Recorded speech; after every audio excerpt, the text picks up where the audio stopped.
네, 안녕하십니까.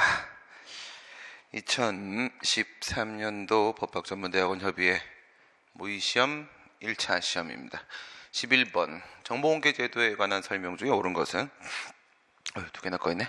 판례에 의하면 공개 청구의 대상이 되는 정보가 이미 다른 사람에게 널리 공개되어 널리 알려져 있다거나 인터넷을 통해서 공개돼서 인터넷 검색으로 쉽게 알 수 있는 경우에는 알아서 찾아서 봐야 된다가 아니죠. 비공개 결정을 할 수 있다.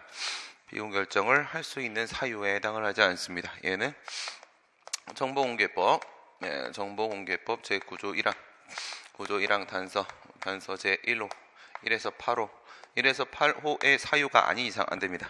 1호에서 8호의 사유가 아닌 이상 정보공개법 제3조, 3조에 따르게 되면 정보공개법 3조에서는 공공기관은 정보를 공개하여야 한다라고 해서 정보공개의 원칙을 선언을 하고 있습니다. 정보공개 원칙을 선언을 하고 있기 때문에 정보공개법 9조 1항 단서의 제1호에서 8호까지 해당 사항에는 비공개 대상 정보가 아닌 이상 공개를 해야 하는 의무를 부과받게 됩니다. 공공기관은 판례에 의하면 공개 대상 정보가 전자적 형태로 보유하려고 하고 있는 기초자료를 검색하여 편집해야 하는 것인 경우에 기초자료의 검색 편집은 새로운 정보의 생산 가공에 해당을 한다. 이건 뭐 그냥 상식적인 얘기네요. 그죠?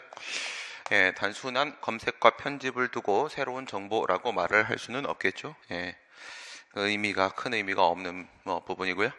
판례에 의하면 공공기관의 정보공개에 관한 법률 제2조 1호가 정보공개 의무를 지는 공공기관의 하나로 사립학교를 사립대학교 들어가는데요. 사립대학교 그냥 사립학교라고 생각하시면 되겠죠. 이는 사립대학교가 국비의 지원을 받는 범위 내에서 공공기관의 성격을 가진다는 의미이다. 그게 아니라 정보공개법 시행령에 따르게 되면 각급 학교가 모두 다 포함이 됩니다. 각급 학교가 모두 다 포함이 되고 이거는 뭐 교육 서비스는 공공 서비스다. 이 측면에서 보시면 됩니다. 교육 서비스는 공공 서비스다. 공공 서비스이다. 이렇게 보게 되면 교육 서비스가 공공 서비스면 국공립학교하고 비교하시면 되겠죠. 국공립학교이든 아니면 사립학교이든 두 개는 차이가 없겠죠. 공공 서비스를 제공한다는 점에 있어서. 그러니까 이게 국가나 지방자치단체의 기관에 국한되는 것이 아니라 공공기관이라는 것은 공동체 전체의 이익을 위해서 일정한 기능을 수행하면 되는 겁니다. 뭐 하면 된다고요? 공공서비스 공동체 전체의 이익이라고 했습니다. 전체의 이익을 위한 기능을 수행하는 기관이며 그런 기관이면 전부 다 정보공개 의무를 부담하게 되는 정보공개 의무 기관이 되는 겁니다. 전체 이익이 바로 우리가 얘기하는 공익이죠. 공익, 개인의 이익, 이게 사익이 되는 것이고 사립대학교든 뭐 다른 사립고등학교든 아니면 중학교든 초등학교든 유치원이든 상관없습니다. 판례에 의하면 공개를 구하는 정보를 공공기관이 한때 보유 관리하였으나 후에 정보가 담긴 문서 등이 폐기되어 존재하지 않게 된 경우에 해당 정보를 더 이상 보유 관리하고 있지 않다는 점에 대한 증명 책임, 입증 책임, 주장 책임도 마찬가지고요. 주장 책임은 공공기관이 지게 된다. 원고하고 피고하고 이렇게 나누는 거죠. 원고하고 피고하고 소송이 시작이 돼야지 주장 책임, 입증 책임에 대한 문제가 발생을 하는 거니까 여기서 원고는 정보공개 청구권자, 청구인이 되는 것이고 피고는 공공기관 이렇게 되는 건데 정보공개와 관련된 문제는 이렇게 4개를 생각해 보시면 된다고 했습니다. 첫 번째, 두 번째, 세 번째, 네 번째 이렇게 보시고 2개 묶고 이렇게 생각하시면 첫 번째는요, 그 정보를 보유하고 있을 상당한 개연성, 보유하고 있을 가능성, 개연성이라는 부분하고 현재는 폐기돼서 보유 관리하고 있지 않다. 현재 폐기되었다라는 문제가 있고 그 다음에 그 정보는 공개 청구 대상 정보가 비공개 대상 정보다. 비공개 대상 정보라는 점하고 하지만 비공개 대상 정보면 구조에 따르게 되면 재량의가 되는 거죠. 공개하지 아니할 수 있다. 이렇게 됩니다. 이렇게 됐을 때 알 권리가 더 크다. 알 권리가 더 크기 때문에 비공개 결정은 재량의 하자가 된다. 이렇게 하게 되면은 이거는 누가 주장 입증을 해야 되냐? 지금 네가 정보를 가지고 있지 않느냐라는 것은요, 원고 청구인이 주장 입증을 해야 되고, 하지만 과거에 가지고 있었는데 현재는 가지고 있지 않다라는 것은 피고, 공공기관이 주장 입증해야 되고, 그것은 비공개 대상 정보이기 때문에 공개하기 힘들다라는 것은 피고 공공기관이 주장 입증을 해야 되고, 하지만 비공개 대상 정보는 맞지만 알 권리가 더 중요한 상황이기 때문에 재량에 하자가 있다라는 것은 원고가 주장 입증을 해야 됩니다. 이게 정보 공개와 관련된 주장 입증 책임에 대한 문제가 되고요. 그 다음에 12번입니다. 행정의 실효성 확보 수단에 관한 판례 입장. 부동산 실권리자 명의 등 등기에 관한 법률 제5조에서 과징금을 부과받은 자가 과징금 납부 의무는 포괄 승계가 될 수 있다. 상속인한테 과연 승계가 될 수가 있겠는가 문제를 보시면요, 과징금이든 과태료이든 과태료 등 이와 같은 것들은 뭐하고 비교를 하시냐, 이행강제금하고 비교하는 거죠. 이행강제금. 전부 다 금전급부 의무를 부과하는 것처럼 이제 보여지기는 하는데 차이점이 있죠. 얘네들 같은 경우에는 얘는 일신 전속적인 의무가 아니다. 얘는 일신 전속적 의무가 맞다. 이 차이죠. 그래서 얘 같은 경우에는 승계가 될 수가 있다. 승계될 수 있고, 얘는요, 승계가 불가하다. 이렇게 얘기를 했습니다. 그래서 이행강제금 같은 경우에는 이제 승계가 안 되는 부분이 있기 때문에 만약에 이행강제금에 대한 소송 중이었다 하게 되면요, 소송 중에 만약에 그 사람이 사망을 해버리게 되면 승계가 안 되는 거기 때문에 여기서 모든 상황은 종료가 되는 거죠. 재판은 종료된다. 이렇게 봤었습니다. 행정상의 즉시강제는 엄격한 실정법상의 근거를 필요로 할 뿐만 아니라 그 발동에 있어서 법규의 범위 안에서도 다시 행정상의 장애가 목전에 급박해야 되겠죠. 즉시강제는 뭐랑 비교하는 거다? 강제 집행하고 비교를 하는 거죠. 강제 집행은 행정상 강제 집행은 대강이직, 대집행, 강제징수, 이행강제금, 직접강제, 그것들은 사전에 의무를 부과하는 것이고, 즉시강제는 사전에 의무를 부과하지 않죠. 원칙은 강제집행이고 예외가 즉시강제고 이렇게 되죠. 이렇게 사전에 의무 부과함이 없이 바로 들어가는 상황, 그러면 목전에 급박하고 다른 수단으로서도 행정 목적을 달성할 수 없는 경우에 다른 수단 들어갔고요. 이러한 경우에도 그것은 필요 최소한도에 그쳐야 된다. 필요 최소한도요. 이렇게 들어갔네요. 소비급보 얘기하는 거죠. 즉시강제의 한계. 즉시강제의 한계로서 보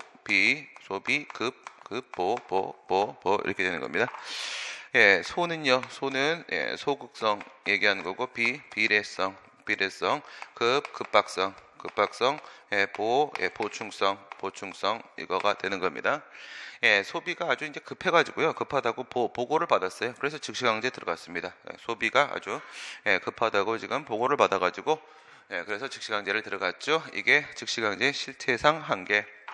체납처분입니다. 체납처분은 부가처분의 집행을 위한 절차에 불과하므로 부가처분에 중대하고도 명백한 하자가 있어서 무효인 경우에는 부가처분의 집행을 위한 체납처분도 무효라고 할 것이다. 이렇게 얘기를 했는데 뭘로 볼까?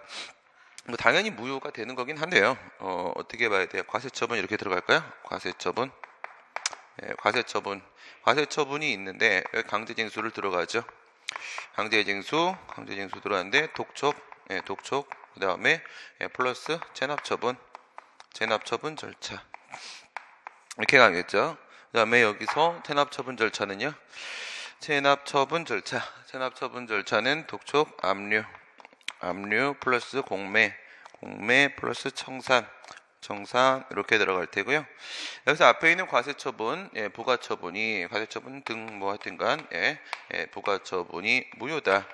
이게 무효라고 하게 되면 의무가 부과된 게 없어요. 그렇죠? 의무가 부과된 게 없기 때문에 의무 불이행이라는 것도 성립이 될 수가 없습니다. 그러니까 의무가 없는데 불이행이 없는데 여기서 강제징수를 들어간다는 것 자체가 당연히 어불성설이고요. 싸그리 다 무효입니다. 무효 이렇게 되겠죠. 통고처분은 상대방의 임의적 승복을, 이 표현 좋습니다. 승복을 발효 요건으로 하기 때문에 그러니까 통고처분은요, 법정 기간 동안에 그 범칙금을 납부하지 않으면, 그렇죠?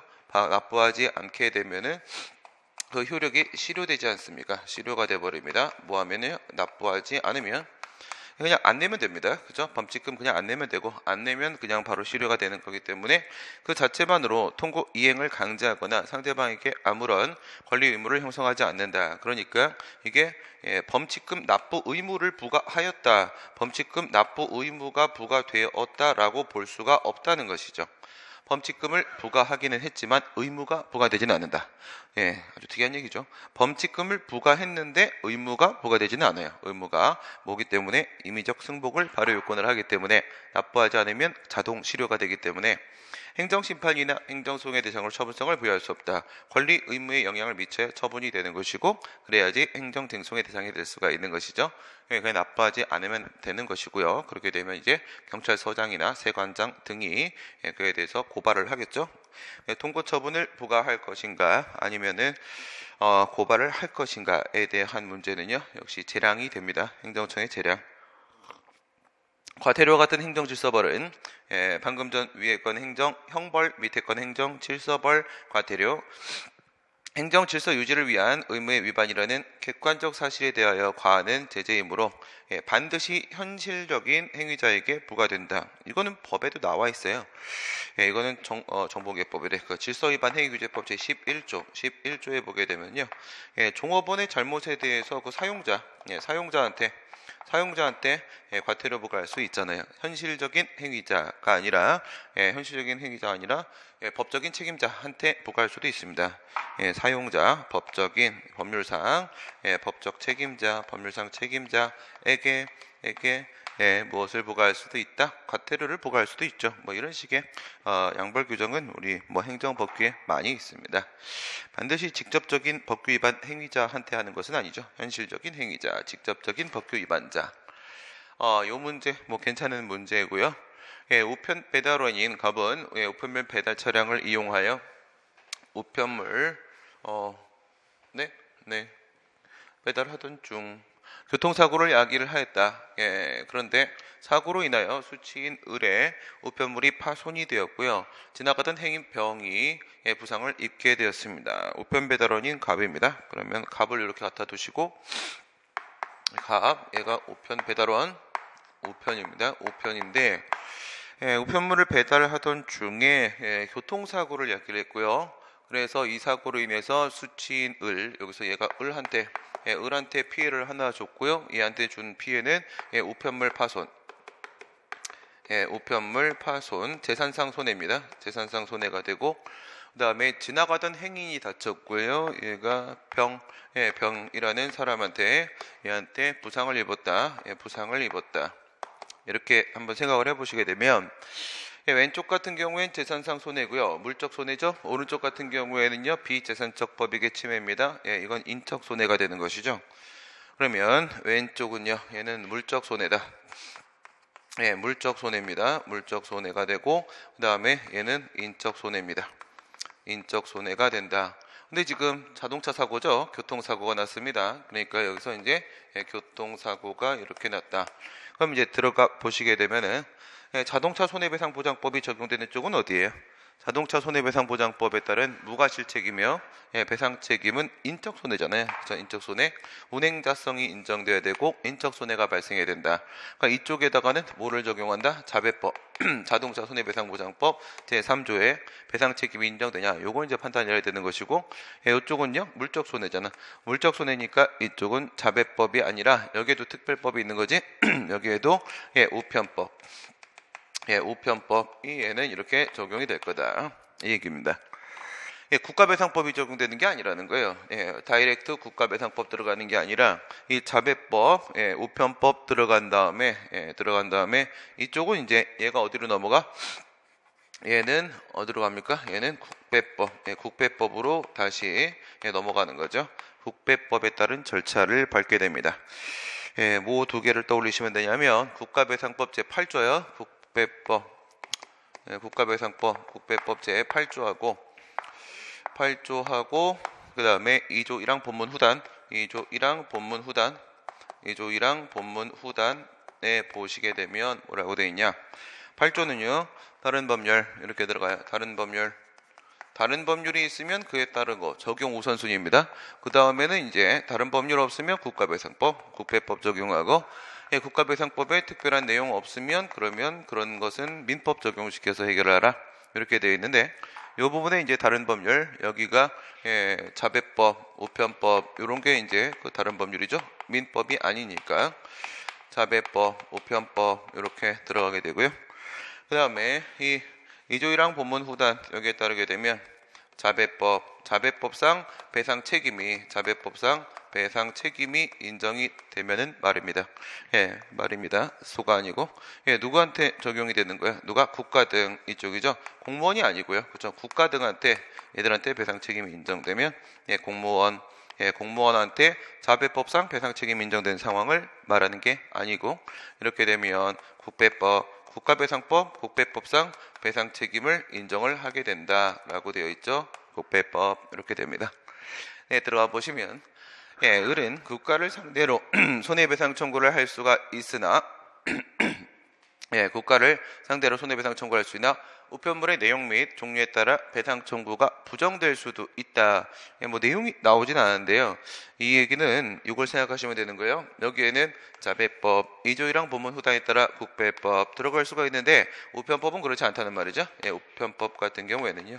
얘는 국가배상법 적용을 받지 않습니다. 적용을 받지 않기 때문에 모든 우편물 파손에 대한 손해배상이 가능한 게 아니라 이 우편법에 따라야 될 거 아니겠습니까? 그런데 우편법에 따르게 되면 조 내용이 있어요. 우편물의 종류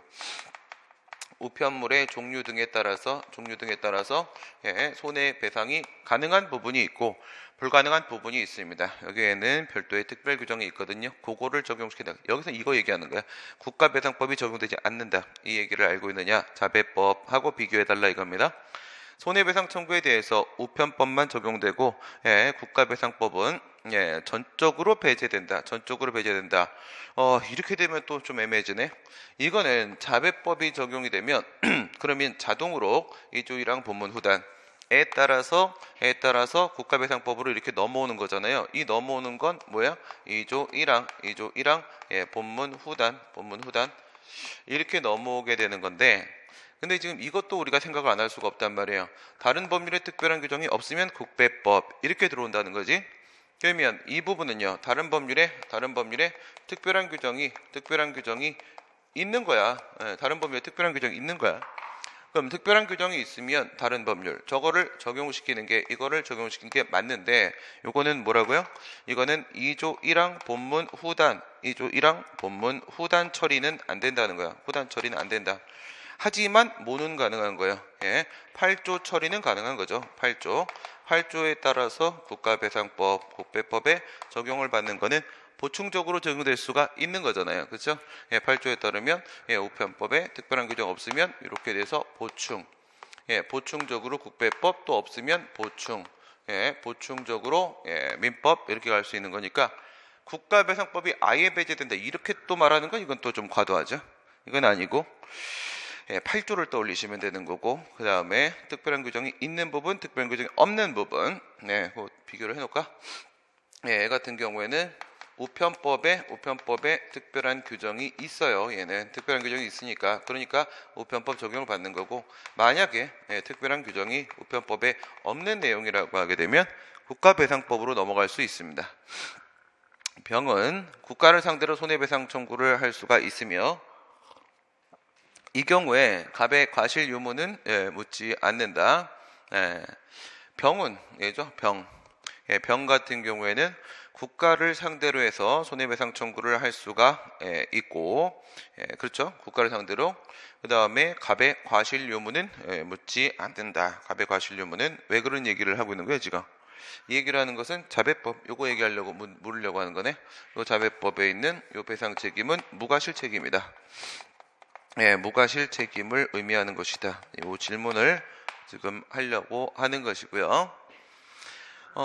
그리고 병의 손해배상 청구에 대해서는 자동차 사고로 인한 손해배상에 관한 일반법인 자동차 손해배상보장법의 적용은 배제가 되고 국가배상법만 적용된다.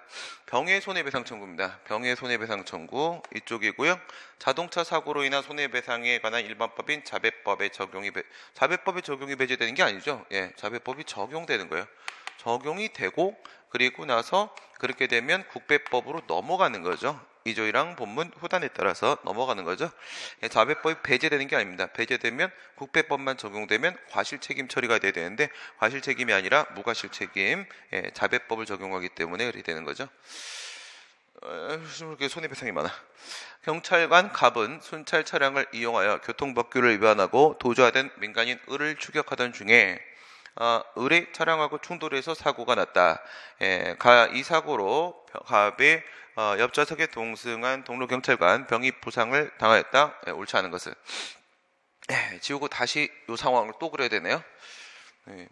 시간 안 되겠나? 봅시다. 보시면 경찰관 갑이요. 여기서 경찰관 갑이 있고 경찰관 갑이 이렇게 있습니다. 그 다음에 순찰 차량을 이용해서 교통법규를 위반하고 도주하던 민간인 추격하던 중 직무집행 중이죠. 그러던 중이었고 민간인 을 여기 있죠. 민간인 을이 이렇게 있고 그 다음에 동승한 동료 경찰관 병이 이렇게 있죠. 얘가 불법행위를 했고 얘가 불법행위를 했죠. 그래서 얘가 피해자가 되고 있습니다. 경찰관 병이 바로 피해자가 되고 민간인 을이 가해자가 되고 경찰관 갑 얘가 가해자 이렇게 되겠죠. 공동불법 행위자입니다. 공동불법 행위자 야들이 바로 누구예요? 공동불법 행위자가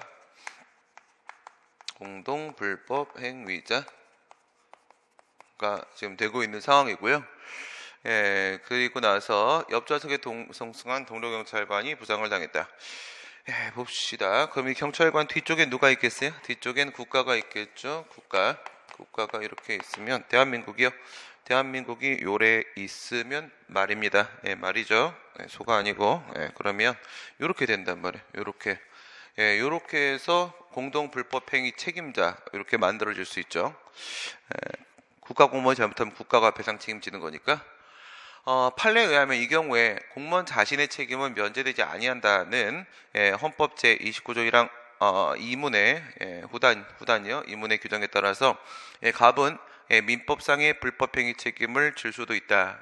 갑은 얘가 민법상 불법행위 책임을 질 수도 있다. 이겁니다. 물론 지금 여기서 방금 전 문제에서 얘기한 대로 이거 있죠. 자동차 사고잖아요. 자동차 사고고 부상을 당했으니까 인적 손해 문제가 맞잖아요. 그렇죠? 이 자배법이에요. 자배법 무과실 책임이죠. 무과실 책임인데 여기 나와 있나요? 그렇죠. 국가 등한테 자배법상 배상 책임이 인정되면 그러면 그 국가 등한테 국배법상 배상 책임을 이렇게 인정을 하게 되는 거죠. 그거는 국가나 지자체한테 손해배상 청구할 때 그때 얘기하는 거고요. 근데 그게 아니라 지금 갑한테 지금 손해배상 청구를 하려고 하는 겁니다. 갑한테 이렇게 한번 비교해 볼까? 잘 따라오세요. 여기 우편법 지워버리고 우편법 지우면 이 다른 법률이 있죠. 자배법, 그 다음에 국배법, 민법 이렇게 했을 때 국가한테 손해배상 청구를 하게 되면 그 다음에 경찰관 갑한테 손해배상 청구를 하게 되면 어떤 법을 적용시키겠어요? 지금 여기서 순찰차 이용하고 있잖아요. 순찰차 이용하고 직무집행 중이니까 운행지배, 운행이익, 운행자성이 누구한테 인정돼? 운행자성이 국가한테 인정되잖아요. 얘한테 인정되니까 얘한테는요. 자동차 손해배상 보장법. 얘는 자배법 적용을 시켜서 국가한테 배상 책임이 인정될 수가 있고요. 그 다음에 이건 인정이 됩니다. 인정이 되는 상황이고 그 다음에 갑 같은 경우에는 지금 갑의 개인 차량을 이용하는 것도 아니고 사적 용도로 사용을 하고 있는 것도 아니고 하기 때문에 얘한테는 자배법상 배상 책임이 인정되는 게 아니에요. 그러면 국가배상법상 배상 책임이 인정되느냐? 아니죠. 국가배상법은 국가하고 지방자치단체 2명만 배상 책임지죠. 얘는 아니죠. 그래서 일로 넘어가는 거다. 그래서 민법. 그래서 민법상 배상 책임이 인정될 수도 있다. 이렇게 들어간 겁니다. 여기서는요, 자배법상 배상 책임이 저기서 인정되면 방금 본 대로 2조 1항 본문 후단에 따라서 국배법상 배상 책임이 인정되는 이런 상황이 되겠죠. 그러니까 갑은 민법상 불법행위 책임을 질 수도 있습니다. 질 수도 있는데 어떨 때 인정이 될 수가 있는 겁니까? 어떨 때 인정되는 거예요? 고의중과실. 그럼 저기서 어떨 때 인정되냐? 여기까지 한번 들어가 보겠습니다. 저기까지 푸는 데는 이것만 알아도 알 수 있는데 공무원의 책임 얘기하는 거죠. 공무원의 책임. 공무원 개인에게 과연 책임이 인정될 수 있겠는가 하게 되면은 내부 책임이 있을 수 있고 외부 책임이 이렇게 있을 수도 있는데, 내부 책임 같은 경우에는 그에 관한 명문의 규정이 있고요. 그 다음에 외부 책임 같은 경우에는 그에 관한 명문의 규정이 없지요. 2조 국가배상법 2조 2항. 얘는요, 국가배상법 국배법 제2조 2항에 보시게 되면 고의중과실이 인정될 때 구상 책임을 져야 된다라고 되어 있습니다. 명문의 규정이 있고 얘 같은 경우에 명문의 규정이 없으니까 이럴 때는요, 국가배상법, 국배법 내부 책임에 대한 2조 2항하고 and 그 다음에 헌법 29조 1항 단서 이문이라는 표현이 정확한 표현입니다. 근데 교수님들이 보통 그냥 말이 안 되지만 단서, 그러니까 우리도 단서라고 지금 해왔던 거예요. 고의중과실이 있을 때만 책임을 묻겠다라는 것은요, 요거는 원활한 직무수행이죠. 원활한 직무수행을 위해서 고의중과실로 국한을 시킨 거고요. 여기는 공무원의 책임은 면제되지 않는다라고 되어 있으니까 이거는 공무원이 일을 하면서 그 책임의식을 확보하기 위한 것이죠. 그래서 두 개를 종합적으로 해석을 하게 되면 우리 판례의 입장인 절충설의 입장이 나오게 되고 얘랑 똑같죠. 똑같이 어떨 때만 공무원의 책임이 인정되는 거예요? 고의중과실이 인정될 때, 이때만 공무원의 책임이 인정이 되는 겁니다. 그러니까 고의중과실이 있을 때 얘기하는 거예요. 헌법 제29조 1항 후단 이문 단서 뭐라 해도 상관없고, 그랬을 때 고의중과실이 인정되면 공무원의 책임도 인정될 수 있고 그 공무원의 책임은 민법상 책임이라고 했습니다. 그 다음 판례에 의하면 경찰 공무원 병은요, 병은 직무수행 중에 부상을 당했기 때문에 관련 법에 의해서 보상을 청구를 해야 하는 거고, 만일 병의 부상이 보상에 상당한 경우가 아니어서 보상금을 받지 못하면 국가배상법에 의한 배상을 청구할 수가 없다. 못할 경우에도 그게 아니죠. 국가배상법 제2조 국배법 국가배상법 2조 1항 본문 죄송합니다. 2조 1항 단서 2조 1항 단서에 있는 이중배상 금지 규정에 따르게 되면 다른 법에 따른 보상을 받을 수 있을 때, 받았을 때가 아닙니다. 받을 수 있을 때는 손해배상을 인정하지 않는다라고 했죠. 근데 여기서 보상을 못 받는다고 했잖아. 그러면 손해배상이 가능한 거죠.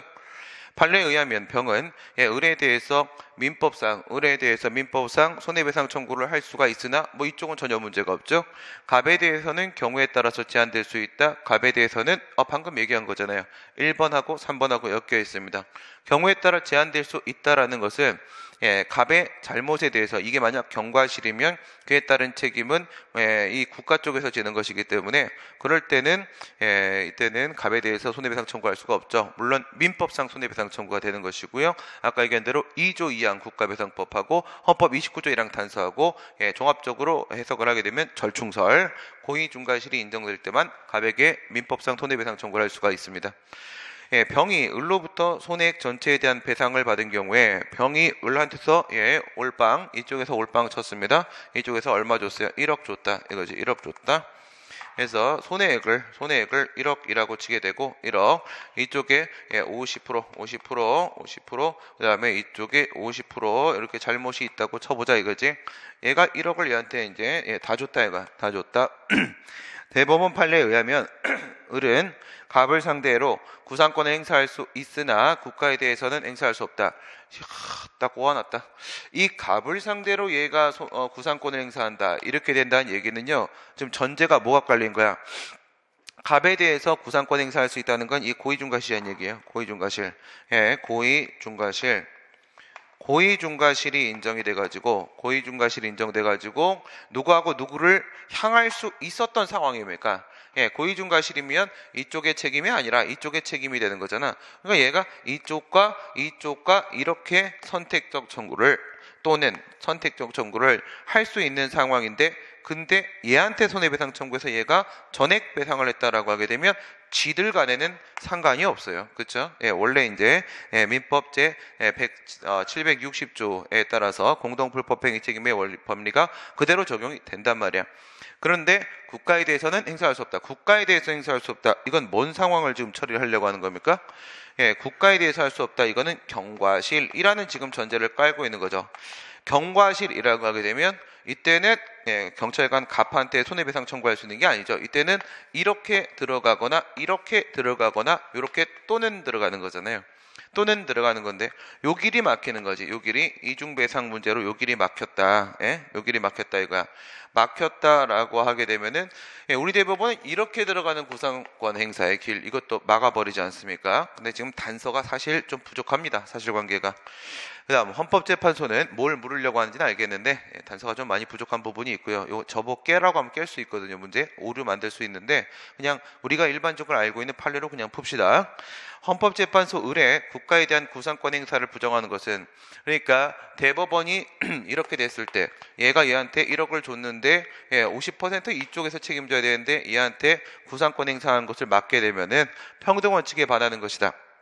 누구하고 누구를 비교하는 거, 이렇게 비교하는 겁니다. 이렇게 비교했을 때 얘는 돈을 1도 책임을 안 지고 얘는 전액 책임을 지게 되니까 둘의 평등원칙 위반되는 것이고, 또 모두 발생할 수 있으니까 민간인 얘가 1억 다 내버리게 되면요 재산권 침해의 문제도 발생할 수가 있겠고요. 23조 1항 헌법 제23조 1항의 위반 문제도 발생할 수 있겠고, 그 다음 두 번째 첫 평등원칙 저거 11조 평등원칙 11조에 대한 문제뿐만 아니라 모두 생기냐면 헌법 제29조요.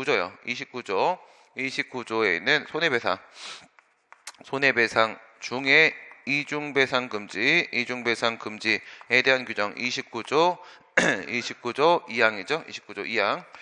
여기에도 위반됩니다. 여기에도 위반됩니다. 왜 그러냐면 헌법 29조 2항에서는요 이중배상은 금지된다라고 했을 때 여기서 외부 배상이 안 된다 이거밖에 없어요. 외부 배상이 안 된다고 돼 있지 내부적으로 아무 책임을 지지 않는다, 구상 책임을 지지 않는다라는 명문의 규정이 없는데 대법원이 너무 확대 해석하고 있다. 이렇게 되겠죠. 그래가지고 이제 대법원이 판례를 변경했죠. 판례를 변경하면서 갑과 병, 갑하고 병의 의뢰에 대한 채무는 분할 채무에 해당을 하게 된다. 분할 채무. 그래서 지금 대법원 입장 같은 경우에는 이거 구상권 행사 안 돼 라고, 여기서 얘가 1억 다 내야 돼 라고 이렇게 독박을 씌우면 이런 문제가 생긴다, 잘못된 거다 라고 헌재가 얘기하니까 대법원이 이제 그럼 너 얘한테 5천만 원만 줘 이거죠. 1억 주지 말고 분할 채무에서 5천만 줘, 5천만 주고 끝내. 그러면 얘가 이제 손해액을 다 배상을 못 받는 상황이 오죠. 너는 너의 책임분에 대한 5천만 줘라 이렇게 얘기를 했습니다. 그 다음에 영조물에 뭐 손해배상 아주 그냥 종합선물 세트네요. 영조물의 설치관리 하자로 인한 국가배상에서 하자의 의미에 뭐 설치관리 하자에 대한 문제야. 뻔할 뻔자죠. 뻔할 뻔자 무슨 뻔자? 뻔할 뻔자. 영조물의 설치관리상의 하자. 우리 판례 입장은 절충설. 절충설의 입장이 되는 것이고요. 절충설로 보게 되면 통상 갖춰야 될 안전성의 결여. 통상 갖추어야 할 안전성의 결여, 교집합, 관리의무 위반 이거죠. 관리의무 위반이 있어야 된다. 이렇게 되죠. 여기서 이제 조심해야 될 것은 이 관리 의무는요, 얘는 국가 등 얘기하는 거야. 관리 주체로서 국가 등의 관리 의무 위반을 얘기하는 것이고, 뭐가 얘기하는 게 아니다. 주의 의무 위반이 아닙니다. 주의 의무 위반을 말하는 게 아니다. 누구의? 담당 공무원, 관리 담당 공무원, 공무원의 주관적 과실로서 주의 의무 위반 말하는 게 아니라 국가 등의 객관적 과실로서 관리 의무 위반을 말하는 것이다. 그 다음에 and입니다. 그러면 이 통상과초에 대한 안전성 결여 이거는 무엇이냐? 하게 되면 여기에는 물리적 하자, 물적 상태의 하자 하고 합집합 또는입니다. 또는 기능적 하자, 사회적 하자, 기능적 하자 뭐라고 해도 상관없죠. 이 기능적 하자는 뭘 말하는 거다? 얘는 수인한도론의 적용을 말하는 겁니다. 도저히 참을 수 없을 때 김포공항 사건, 매양리 사격장 사건 얘기하는 거죠. 국도상에 떨어진 새 파이프로 인해 사고가 발생을 했다. 사고 발생 직전 고속국도였었죠. 순찰 차량이 사고 현장을 순찰하고 지나갔으나 발견하지 못했다. 발견하지 못한 게 아니고 없었고 순찰 간격을 더 짧게 해서 순찰을 해서 낙하물을 제거하는 것은 현실적으로 불가능하므로 도로 보존상의 하자가 있다고 할 수가 없다. 이거 뭘 말하는 거냐? 이거 불가항력이죠. 얘는 불가항력입니다. 불가항력.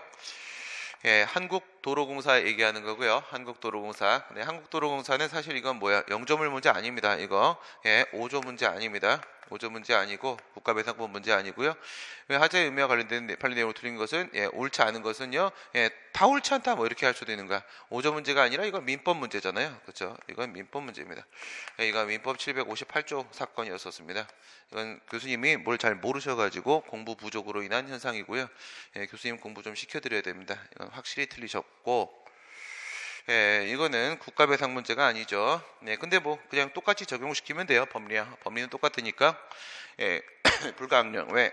15분 간격. 15분 간격 얘기하는 거죠. 15분 간격보다 더 짧게 막 한국도로공사 직원들이 막 고속국도를 돌아다니면서 순찰하는 건 현실적으로 불가능하죠. 불가능하다. 여기가 불가항력이죠. 여기가 불가항력입니다. 불가항력이라고 인정이 되면 그러면 관리 의무 위반이 인정이 안 될 테고 그러면 설치 관리 하자가 인정이 안 될 겁니다. 그렇죠? 그래요. 불가항력 요게 되는 건데 불가항력은요. 예측 가능성, 회피 가능성, 그다음에 회피 가능성이 없으면 불가항력이 인정되죠. 적색 교통 신호기의 전구가 단선되어 발생한 사고의 경우에 설치관리자가 그 영조물의 위험성에 비례하여 사회통념상 일반적으로 요구되는 정도의 방어조치 의무를 다한지 여부를 기준으로 삼아야 할 것이므로 방어조치 의무 여기 얘기하는 거죠. 관리 의무. 이거를 판례는 안전확보 자기 의무라고도 하고 방어조치 의무라고도 하고 저거를 위험배제 자기 의무라고도 하고 판례는 여러 가지 이름으로 부릅니다. 그래서 방어조치 의무를 다인적으로 기준 삼아야 되는 건 맞고요.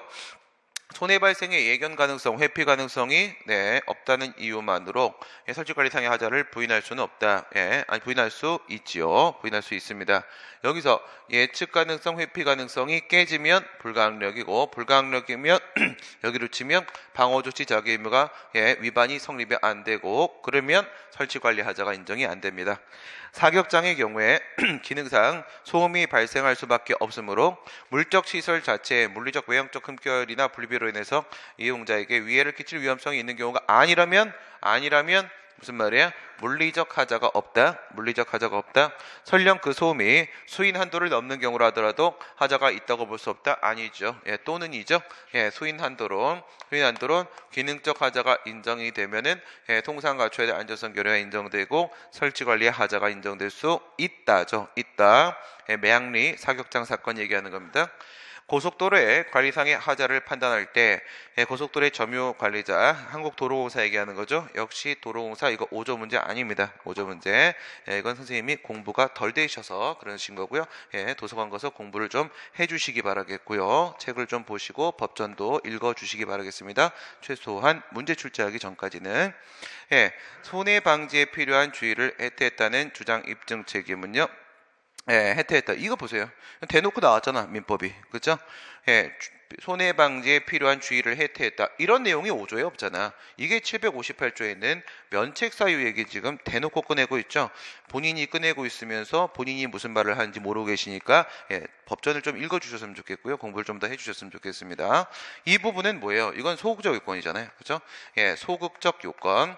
소극적 요건에 대한 문제니까 피해자가 아니라 가해자가 소극적 요건 면책 사유에 대해서 주장 입증을 해야 되겠죠.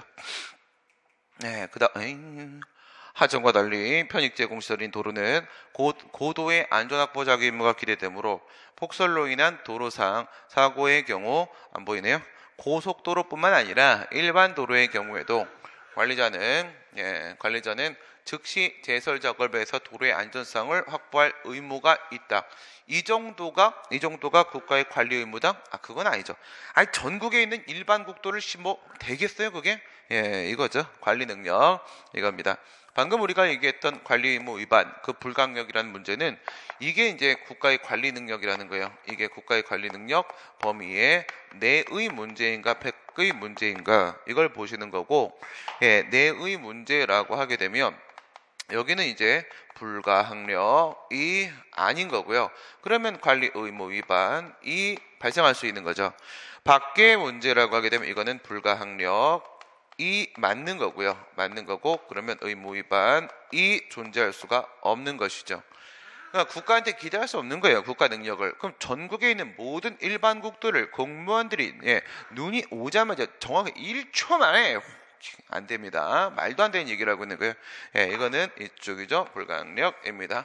그래서 안전성을 확보할 만한 그 정도의 관리 의무가 국가에게 부과되는 건 아닙니다. 하지만 고속도로는 해야 됩니다. 고속도로는 판례에 따르게 되면 1초 만에 없애야 됩니다. 1초 안에 눈이 내리는 걸 막 없애야 돼요. 내리는 속도에 막 공중에서 없애야 됩니다. 네, 그리고요. 요거 같은 경우에는 강론인데 총론에 해당 사항이 있는 것만 간단히 볼까요? 안 볼까요?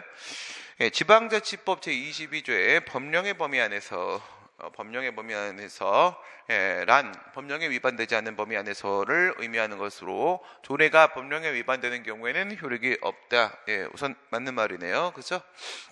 그러니까 조례에 대한 얘기를 하려고 하는 겁니다. 조례는 자치법규죠. 조례는 자치법규인데 헌법에도 있고요. 헌법 117조 1항이죠. 117조 1항하고 그 다음에 지방자치법, 지자법 22조죠. 22조의 본문 쪽 얘기입니다. 본문 쪽에 보게 되면 똑같은 말이 나온단 말이야. 똑같은 말이 뭐가 나와요? 법령의 범위 안에서라는 겁니다. 법령의 범위 안에서. 이게 노래 가사가 아니고요. 이게 법령의 범위 안에서, 법령의 범위 안에서, 너의 안에서 뭐 이런 거 아니죠? 네, 그런 거 아니고요. 여기서 이제 법령의 범위 안에서라고 얘기를 하게 되면 이건 어떻게 해석을 해야 된다고? 법령에 위반됨이 없는 범위 안에서 이겁니다. 법령에 요걸 이제 넣어서 해석해야 돼. 위반됨이 없는 범위 안에서, 위반됨이 없는 범위 안에서. 다시 말해, 얘는 뭘 말하는 거다? 법률 우위원칙입니다. 법률 우위원칙. 소극적 법률적 합성 원칙으로 법률 우위원칙 얘기를 하는 거죠. 그 다음에 조례는 처분이 아니니까 공정력이 없고 상위법에 위반되면 저기에 위반되면 무효죠. 지방자치법에 의하면 지방자치단체가 조례를 제정할 수 있는 것은 자치사무하고 법령에 의하여 이거는 행정권한법정주의 얘기하는 거예요. 권한 위임이 있을 때 지방자치단체에 속하는 사무, 그러니까 단체 위임이 돼가지고 지방자치단체한테 속한 사무예요. 자치사무하고 단체 위임 사무 얘기를 하는 거죠. 법령의 범위 안에서 이게 여기서도 있고 여기서도 있고 또 이 본문에 가게 되면 조례는 뭐에 대해서 그 사무, 지방자치단체의 사무에 대해서 조례 제정권의 범위죠. 정할 수 있다라고 되어 있는데 요게 이제 어디로 가냐면 지방자치법, 지방자치법 구조 1항으로 가게 되면 이 지방자치단체의 사무입니다. 의 사무 이 부분 중요한 거예요. 의 하게 되면 얘는 자치사무, 그렇죠? 자치사무 플러스 단체위임 사무, 단체위임 사무, 저게 법령의 범위 안에서 지방자치단체한테 속하는 사무 이게 되는 거고, 기관위임 사무는 그 본질이 국가사무이므로 법령에서 조례를 정하도록 위임할 수 있지요. 물론 이게 조례정권의 범위이기는 한데 이건 자치조례. 이건 자치조례. 원래 지가 정할 수 있는 조례. 근데 이거 말고 CF 한번 찍고요. CF를 찍으면 살을 빼야 찍지, 그치? CF 찍으면 위임조례라는 것도 있다. 이거요. 위임조례. 위임조례는 상위 법령에서 조례로 만들려고 하면 뭐 어쩔 수 없어요. 예, 얘는 뭐예요? 기관 위임 사무라고 하더라도 상위 법령에서 그러한 내용을 조례로 정해라라고 위임해버리면 뭐 상위법에 따라야지 뭐 어쩌겠습니까? 조례에 대한 법률의 위임은 법규명령에 대한 법률의 위임과 달리 구체적으로 범위를 정하지 않아도 된다. 뭘 얘기하려고 하는 거야? 포괄 위임이 허용될 수 있다. 이거죠? 포괄 위임이 허용될 수 있다.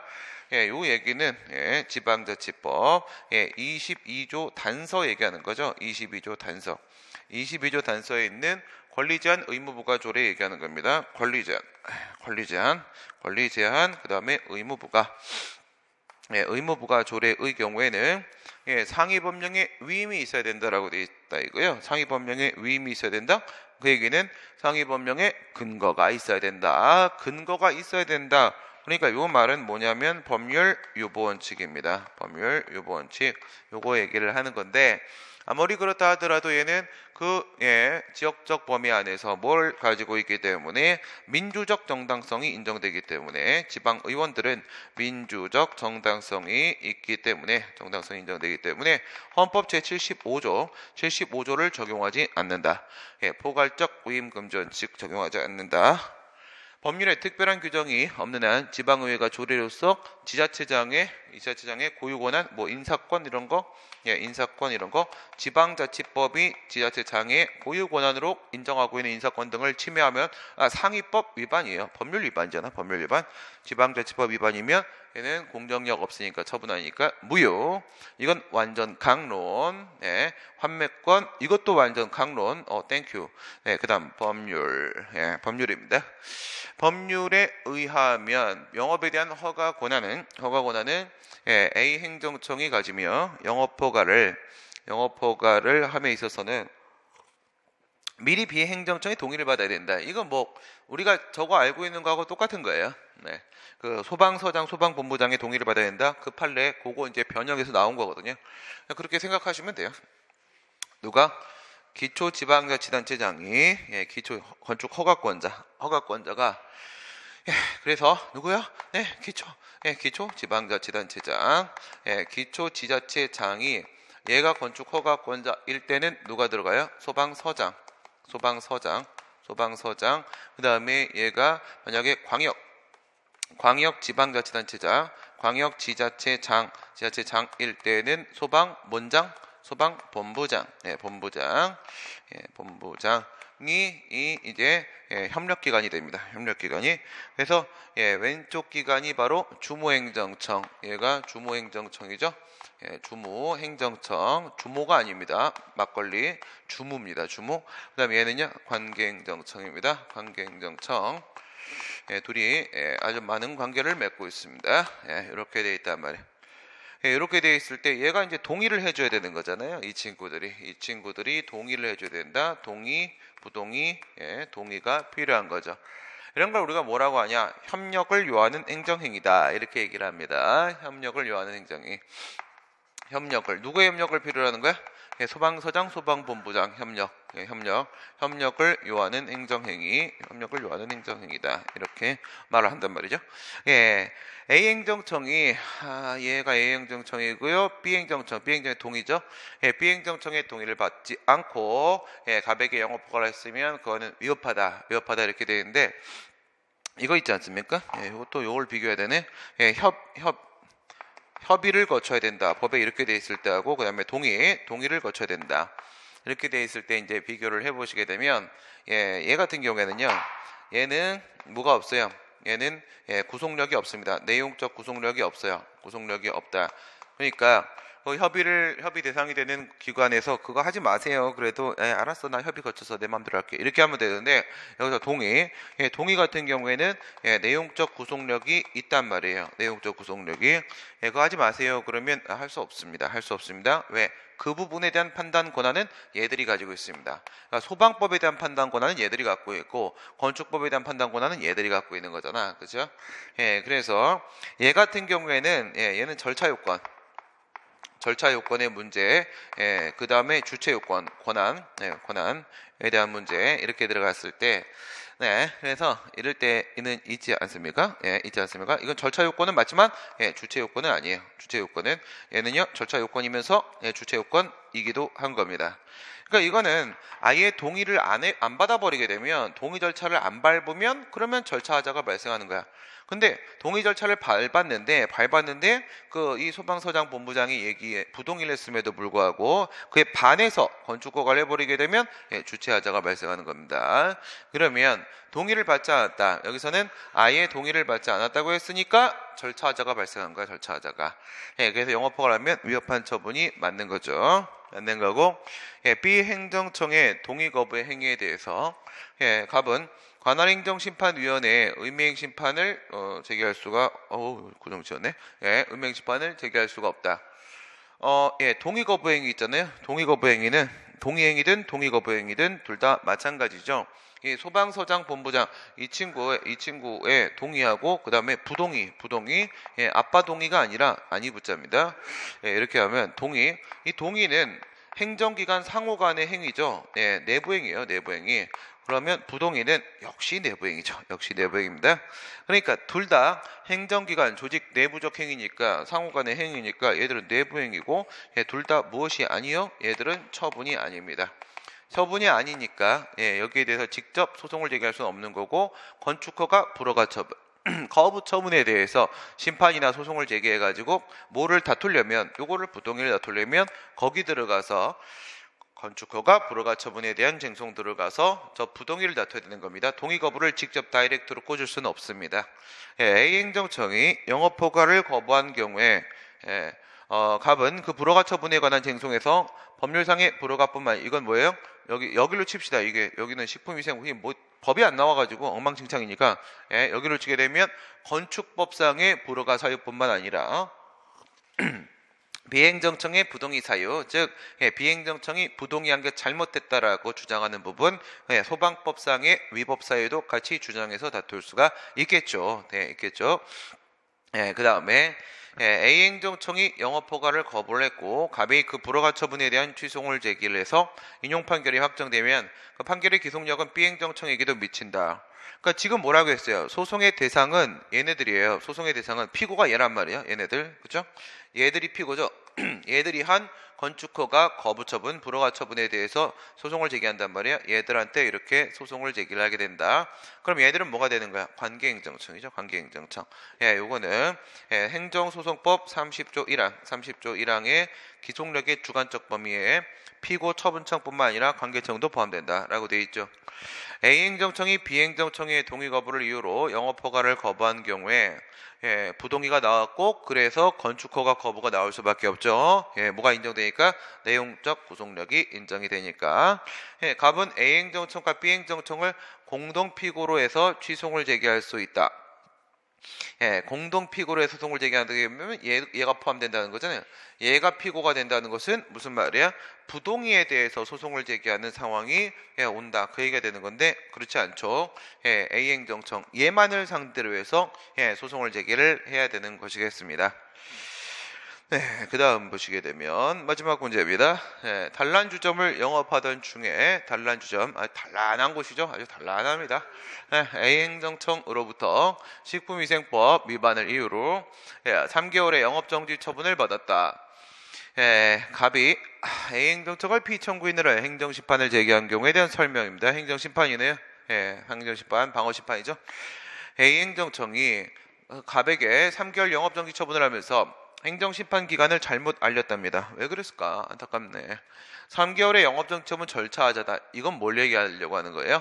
예, 고지의무 위반을 얘기하려고 하는 거죠. 고지의무 위반. 그래요. 예, 그래요. 예, 뭐가 그래요? 뭐가 그럴까요? 행정절차법 이걸 한번 생각을 해보시면 행정절차법 제26조에 보게 되면 고지제도, 고지제도에 대한 규정을 두고 있고요.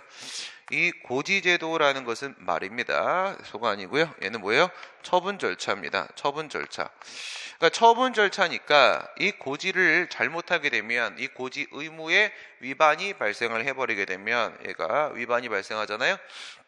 이게 위반이 발생하면 그러면 위법한 처분이 돼서 절차상 하자로 이렇게 연결이 되는 것이냐. 그것이 아니라는 말입니다. 예, 소가 아닙니다. 말입니다. 이유가 뭐냐? 이건 처분 절차는 맞는데 하지만 오는 아니에요. 얘는 적법 절차는 아니다 이거죠. 적법 절차는 아닙니다. 적법 절차는 아니다. 처분하는데 밟아야 되는 절차는 맞지만 이게 절차상 적법 요건은 아니기 때문에 고지 의무에 위반이 있다라고 해서 고지를 안 하거나 잘못했다라고 해서 그것을 절차상 하자가 있는 위법한 처분이라 말할 수는 없는 거고, 예, 불이익 방지 규정이 있어야 되는 거라고 했잖아요. 이거는 예, 불복 고지니까 예, 불복을 하는 데 있어서 불이익이 발생하지 않도록 행정심판법에 보게 되면 행정심판법 27조 5항이죠. 5항에 보게 되면 잘못 알리면 그 기간 안에만 심판 청구하면 된다라고 해서 오고지의 효과입니다. 오고지의 효과 불이익 방지 규정이 있죠. 이게 적용되는 거지 미흡해지는 게 아닙니다. 행정심판위원회가 3개월의 영업정지 처분을 취소하는 재결을 했습니다. 취소 재결이 나왔죠. 취소 재결은 무슨 재결? 형성재결. 물론 이거는 소극적 형성재결이죠. 형성재결. A행정청이 별도로 영업정지 처분을 취소하는 처분, 취소처분. 예, 별도의 취소 처분을 하지 않는다고 하더라도 효력은 소멸된다. 형성재결이니까요. 형성재결이니까 뭐가 인정이 되겠습니까? 형성력이 인정이 되겠죠. 형성력이 인정되니까 별도 처분 없이 그 자체만으로 바로 처분 효력의 변동을 발생시킬 수 있습니다. 행정심판위원회가 3개월의 영업정지 처분을 취소하는 재결을 하고 역시 형성재결. A행정청이 그 결과를 갑에게 통보한 경우 이걸 했다는 얘기예요. 취소 처분을 했다 한 경우에 갑은 A행정청이 한 통보에 대해 항고송을 제기할 수 없다. 그쵸? 이 취소 처분은요. 얘는 뭐가 돼요? 이미 취소되었다는 것을 다시 한번 확인해주는 관점의 통지에 불과하다 이거죠. 관점의 통지 사실행입니다. 처분이 아니기 때문에 그에 대해서 행정소송을 제기할 수는 없고요. 행정심판위원회가 피청구인은 과징금 부과처분으로 변경하라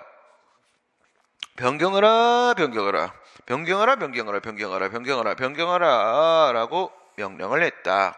그죠? 이렇게 되면 취소 심판이니까 예, 처분 취소 재결, 처분 변경 재결이라는 형성 재결 말고도 처분 변경 명령 재결을 할 수 있잖아요.